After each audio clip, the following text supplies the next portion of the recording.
ভাবে মানুষ খেপে গিয়েছে। এখন বিশ্বাসযোগ্যতা, মিডিয়ার তো বিশ্বাসযোগ্যতা হারানোর কারণে মিডিয়াকেও মানুষ আর বিশ্বাস করতে পারছে না। সেটা মিডিয়া তো গলা চেপে ধরে, মিডিয়াকে তো কোনো সত্য ঘটনা প্রকাশ করতে দেয়নি, কাজেই মিডিয়ার উপরে এখন আর ভরসা করে না কেউ। সব আবার ফেসবুকে চলে গিয়ে, মানে সোশ্যাল মিডিয়াতে চলে গিয়েছে। সোশ্যাল মিডিয়াতে এখন যেভাবে প্রকাশ করতেছে, আমি একটা দেখছিলাম, মানে সচিবালয়ের দৃশ্যটা আমি দেখছিলাম, সেখানেই আমার কাছে মনে হলো এটা স্বতঃস্ফূর্ত কেউ বা করে নাই, কেউ এটা মানে আগুনে ঘি ঢালেনি, এমনি স্বতঃস্ফূর্ত ভাবেই আসছে। এবং এখানে সর্বস্তরের মানুষ, এখানে কে কোন দল সেটা বড় কথা নয়, সর্বস্তরের মানুষ এই যে সরকারের প্রতি যে রয়েছে, ক্ষোভ রয়েছে, একটা জ্বালা রয়েছে, একটা যন্ত্রণা রয়েছে, তারই একটা বহিঃপ্রকাশ ঘটছে।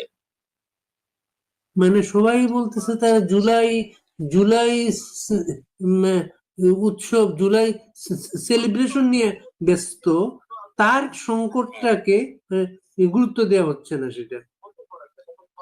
সেটাই আমার কথা হলো যে সরকার এত বড় একটা ঘটনা ঘটেছে, এই ঘটনাকে মানে মিডিয়াতে সুন্দরভাবে মানে প্রকাশ করা উচিত ছিল, এবং তাতে মানুষের সিম্পেথিটা বাড়তো।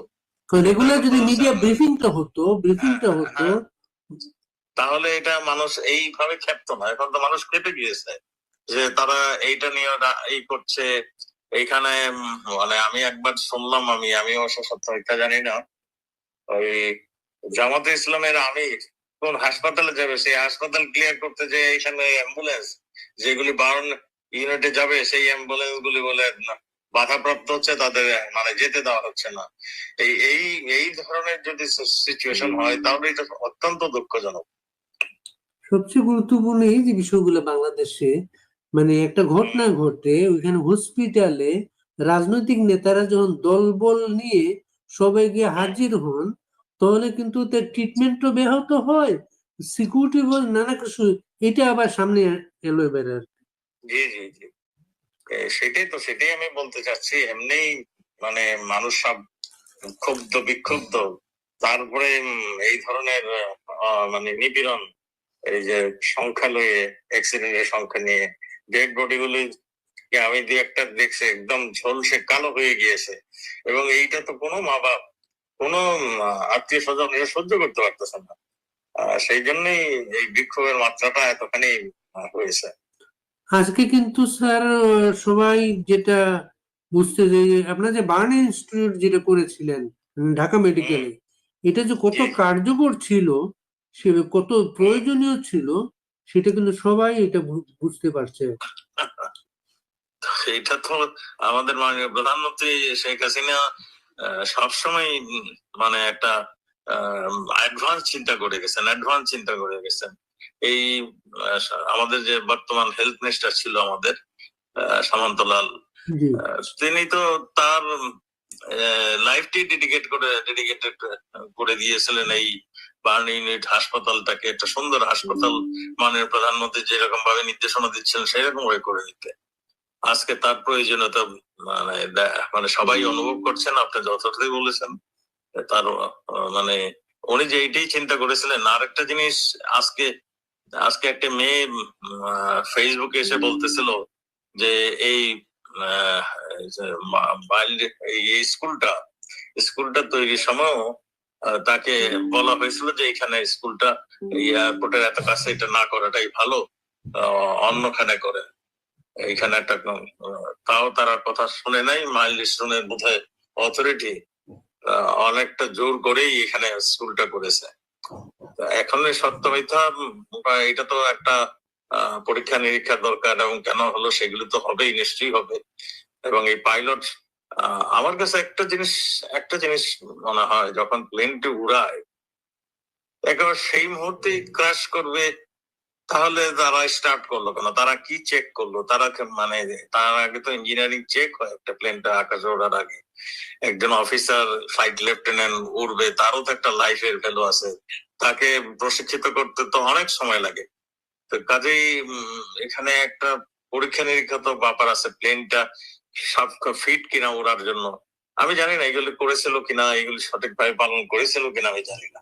তবে তো এই তদন্তগুলো তো আমাদের যথাযথভাবে হয় না, আর তদন্ত রিপোর্টও কোনোদিন ইয়া করা মানুষ জানে না। হ্যাঁ, তদন্ত রিপোর্টে কি পাওয়া জি, জি, গেল এটাও কিন্তু প্রকাশ হয় জি, না। জি, জি, আমি সেখানেই আসছি যে এগুলিকে তদন্ত করলেও বোঝা যাবে, জানা যাবে, অনেক কিছু হয়তো বের হবে। কিন্তু আমাদের যেটা আমাদের এখন যে সবচেয়ে বেশি হৃদয় বিদারক হয়েছে, এই যে ছোট ছোট বাচ্চারা মারা গেছে, কয়লার মতন আগুনে কালো হয়ে পুড়ে গিয়েছে। এখন তো ধরেন যদি তাৎক্ষণিক 10 জন যেয়ে থাকে, এই হাসপাতালে মারা যাবে আর তার দ্বিগুণ। কারণ আমি সামন্তলালের কাছেই শুনেছি, আমাদের সেই মন্ত্রী মহোদয়, যার 50% পুড়ে যায় তার বাঁচার আশঙ্কা মানে কম হয়ে যায়। তাকে বাঁচানো খুব কম, অনেক সময় থাকে আর বাঁচানো যায় না। তো কাজেই এইখানে হয়তো অনেকে আরো মারা যাবে চিকিৎসার ইসের পরেও। তো সেই জন্যই মা বাবার যে হাজারি, গার্জিয়ানের যে হাজারি, সেটার থেকে আজকে এই বিদ্রোহে পরিণত হয়ে গেছে। সামন্তলাল সেন কোথায়, জেলে না কোথায়, এটা নিয়েও কিন্তু অনেকের আক্ষেপ। ওনাকে যদি আনা হতো সামনে, উনি কিন্তু মাস্টার, এটা কিভাবে এই পরিস্থিতিগুলা নিয়ন্ত্রণ করতে হয়, এই জিনিসগুলো খুব ভালো খুব ভালো পারেন। আমি খুব কাছ থেকে ওনাকে দেখছি, অনেক এই যে অগ্নিদগ্ধ যখনই মানে বড় কিছু হয়েছে, আমি নিজেও ছুটে গিয়েছি হাসপাতালে ওনার সঙ্গে আলাপ করতে। তখন ওনার বিজ্ঞতা, ওনার দক্ষতা, উনি স্বাক্ষর সবসময় রেখেছে, সেইটা আমি দেখেছি। কাজে আমি তার সম্বন্ধে খুবই কনফিডেন্স, সে থাকলে আরো দক্ষতার সঙ্গে এগুলি হ্যান্ডেল করতে পারতো হাসপাতালগুলিকে অন্তত। উনি তো আজকের লোক না, বহু বছর ধরে উনি এই কাজটা করছেন। প্লাস হচ্ছে বিভিন্ন দেশের সার্জনদের এনে তিনি কিন্তু ঢাকা মেডিকেলে অপারেশন করান সবসময়। তুমি থাকলে এগুলো করতে পারতেন আজকে আর কি। সেটাই আমাদের কথা, সেটাই। আর ছাত্রলীগের ছেলেরা গিয়েছিল রক্ত দিতে, সেখানে ছাত্রলীগ পরিচয় চিহ্নিত করে তাদেরকে মারধর করা হচ্ছে। হ্যাঁ, সেটাও করেছে, কিন্তু সেটাও আমি কালকে লক্ষ্য করেছি, ছাত্রলীগের ছেলেরা কেন আসলো, এইগুলিও একটা হয়েছে। এই দেশের 42% হলো ডাইরেক্ট আওয়ামী লীগ করে, আর 42% পরে ধরেন বিএনপি করে, অন্যান্য দলগুলি করে, তারপর সুইং ভোট আছে, সেটাও প্রায় 15% থেকে 20%। কাছে যারা নাকি কোনো মতাদর্শ দলের মতাদর্শী নয়, কিন্তু যারা ভোট দিতে চায়, তা আমরা এগুলি এগুলি আমার কাছে মনে হয় তারা এই জায়গাটাতে সবকিছু গলা চেপে ধরে, যেমন মিডিয়া বন্ধ করেছে, তেমনি এরা বল প্রয়োগ করে সবকিছু করতে চাচ্ছে। আজকে তারই একটা বই প্রকাশ ঘটলো, তার বিদ্রোহের একটা বই প্রকাশ ঘটেছে। মানুষ আর বসে থাকতে চায় না, মানুষ এখন বেরিয়ে এই জালেমদেরকে, এই ইউনূস সরকারকে আজকে রুখে দাঁড়ানোর জন্য রাস্তায় নেমে আসতেছে।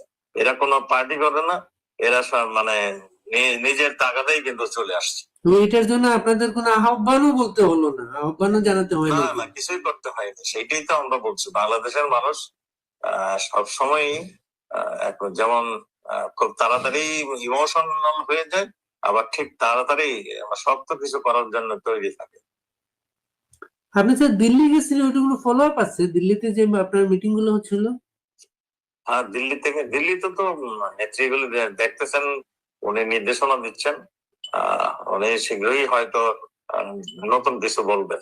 না, আপনি যে দিল্লি গিয়েছিলেন, আপনার যে ইন্টারভিউ গুলো ছিল আপনার, ওগুলো কোনো ফলো আপ আছে, ওগুলো বেরিয়েছে এগুলা? উনি তো, ওনার সঙ্গে আমি সাক্ষাৎ করতে গিয়েছিলাম, সেখানে আমার অনেক কিছু বিষয় তাকে জানানো, এবং তার কিছু ছিল, এবং এই কথা আলাপ করার জন্য আমি অনেকবারই বলছিলাম।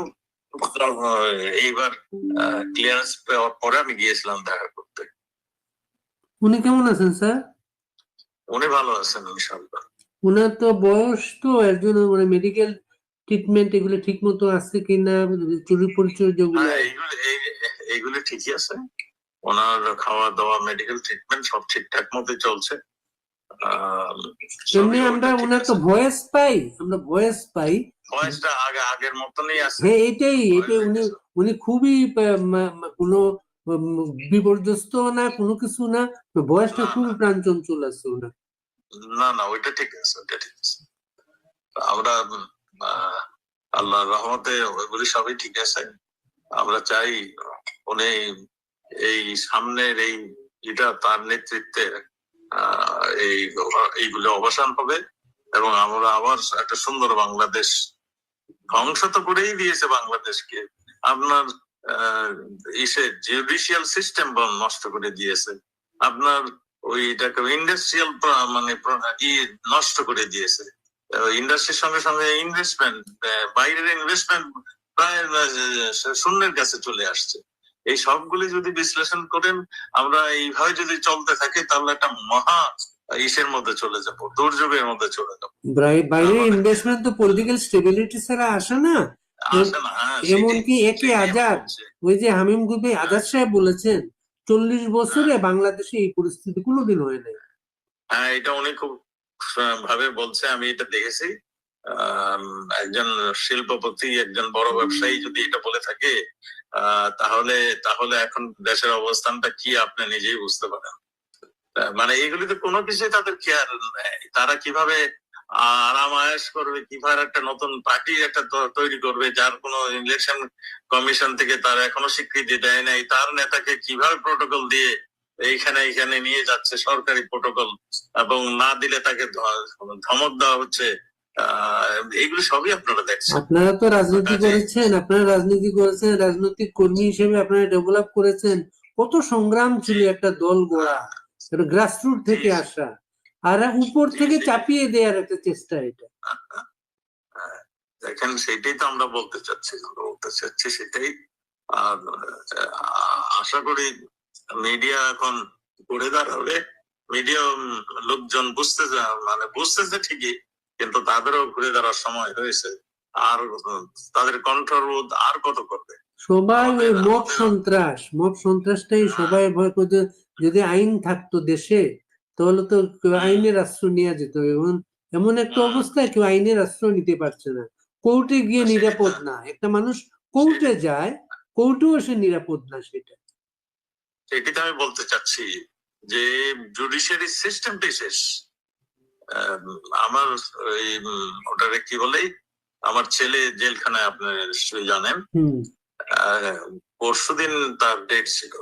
আমার উকিল সাহেবকে জানানো হলো যে আপনি মুভ করেন না, মানে আমরা আপনার জন্য কিছু করতে পারবো না।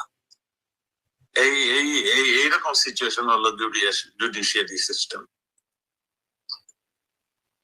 তো ভাইয়া ভালো থাকেন।